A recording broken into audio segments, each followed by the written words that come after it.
Hello అండి. Welcome to my channel Suma cooking. ఈరోజు recipe వచ్చేసి పాలకూరతోని ఉల్లికారం అండి. చాలా అంటే చాలా టేస్టీగా ఉంటుంది. చూస్తుంటే నోరు ఊరిపోతుంది కదా. ఇంకెందుకు ఆలస్యం, ఈరోజు నేను చూపించే విధంగా ఒక్కసారి పాలకూరతోనైతే ఇలా ఉల్లికారం అనేది చేసి పెట్టండి. చాలా అంటే చాలా టేస్టీగా ఉంటుంది. మనం పాలకూరతోని పాలకూర ఫ్రై, లేదంటే పప్పు పాలకూర అలా ప్రిపేర్ చేసుకుంటాం కదా. ఒకసారి ఇలా ఉల్లికారం కూడా ట్రై చేయండి, చాలా బాగుంటుంది.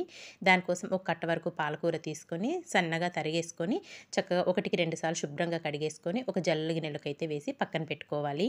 తర్వాత మనం చేసుకునేది ఉల్లికారం కాబట్టి ఉల్లికారం ప్రిపేర్ చేసుకుందామండి. ఒక మిక్సీ జార్ తీసుకొని దాంట్లో ఒక 2 ఉల్లిపాయలని పొట్టు తీసేసుకొని ఇలా కొంచెం పెద్ద సైజు ముక్కలుగా కట్ చేసుకోవాలి. ఇలా కట్ చేసుకున్న ముక్కల్ని మిక్సీ జార్లోకి అయితే వేసుకోవాలి. ఇందులోనే 1 టేబుల్ స్పూన్ వరకు జీలకర్ర కూడా వేసేసుకోవాలి.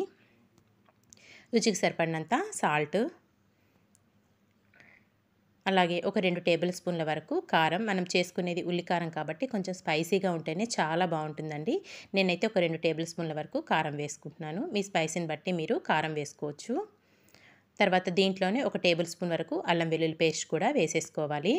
మీరు కావాలి అనుకుంటే అల్లం వెల్లుల్లి విడివిడిగా ఉన్నా కానీ అలా కూడా వేసుకోవచ్చండి. నేనైతే ఇక్కడ పేస్టే వేసేసుకొని ఇదంతా మెత్తగా గ్రైండ్ చేసుకోవాలి. వాటర్ మట్టుకు ఏమాత్రం యాడ్ చేయొద్దండి. చక్కగా మెత్తగా ఇలా పేస్ట్ లాగా గ్రైండ్ చేసుకోవాలి. ఇలా ఇదంతా గ్రైండ్ చేసుకున్నది పక్కన పెట్టేసుకుందాము. స్టవ్ పైన ప్యాన్ పెట్టేసుకొని ఆయిల్ వేసుకోవాలి. ఆయిల్ కొంచెం ఈ ఉల్లికారానికి ఎక్కువే పడుతుందండి. ఆయిల్ వేడయ్యాక దీంట్లో ఒక 5-6 వెల్లుల్లి రెబ్బలు పొట్టు తీసేసినవి, 2 ఎండుమిర్చి 2 ముక్కలుగా కట్ చేసుకోవాలి.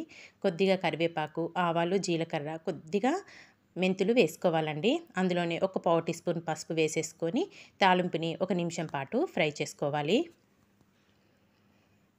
తాలింపు ఇలా బాగా ఫ్రై అయిపోయాక ఇప్పుడు దీంట్లో మనం ముందుగా ప్రిపేర్ చేసి పెట్టుకున్న ఉల్లికారం వేసుకోవాలి. చాలా అంటే చాలా టేస్టీగా ఉంటుందండి. మనకి ఇది వేడివేడి అన్నంలోకైనా లేదంటే చపాతీ రోటీలో కూడా చాలా బాగుంటుంది. మనకు జ్వరం వచ్చినప్పుడు ఏమి తినబుద్ధి కానప్పుడు ఒక్కసారి ఇలా ఉల్లికారం అనేది ట్రై చేయండి, చాలా బాగుంటుంది. ఇదంతా బాగా మిక్స్ చేసేసుకొని మూత పెట్టుకొని చక్కగా దగ్గరకు వచ్చేదాకా కుక్ చేసుకోవాలండి. మనం వేసుకుంది పచ్చిఉల్లిపాయ కాబట్టి పచ్చివాసన పోయి చక్కగా బాగా మగ్గిపోవాలన్నమాట. మధ్య మధ్యలో మూత తీసుకుంటూ కలుపుకుంటూ చక్కగా దగ్గరకు వచ్చేదాకా మగ్గించుకోవాలి.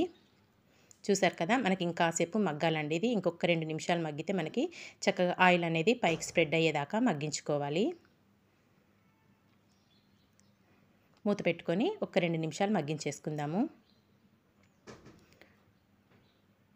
చూసారు కదా, ఇక్కడైతే చక్కగా ఆయిల్ ఇలా బాగా పైకి స్ప్రెడ్ అయ్యేదాకా మగ్గించుకోవాలండి. చక్కగా మనకి ఉల్లిపాయ పేస్ట్ అంతా పచ్చివాసన పోయి ఆల్మోస్ట్ మగ్గిపోయింది. ఇంక ఇప్పుడు దీంట్లో మనం సన్నగా తరుక్కున్న పాలకూరను వేసేసుకోవాలి. ఇలా వేసేసుకొని ఇదంతా ఒక్కసారి బాగా మిక్స్ చేసేసుకుందాము.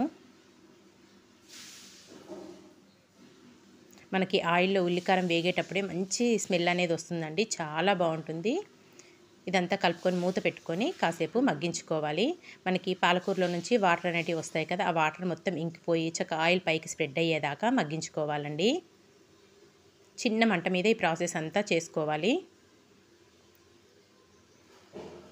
చూసారు కదా, ఇలా కలుపుకొని మళ్ళీ మూత పెట్టేసుకొని కుక్ చేసుకుందాము.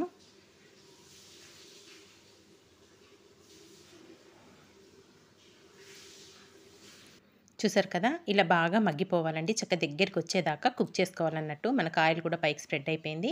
ఇంకా మనకి పాలకూర ఉల్లికారం అయితే రెడీ అయిపోయింది.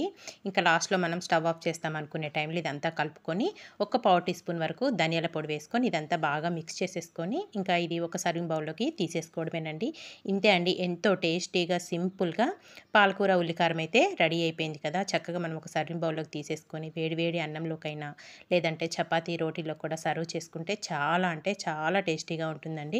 చూస్తుంటే నోరు ఊరిపోతుంది కదా. ఇంకెందుకు ఆలస్యం, తప్పకుండా మీరు కూడా నేను చూపించిన విధంగా ఒక్కసారి పాలకూరతో ఉల్లికారం అనేది ట్రై చేశాక మీకు ఎలా వచ్చిందో ఒక చిన్న కామెంట్ అయితే చేసేయండి. వీడియో నచ్చితే కనుక మీ ఫ్రెండ్స్కి రిలేటివ్స్కి షేర్ చేయడం మాత్రం మర్చిపోకండి friends. Thank you for watching అండి. Bye bye.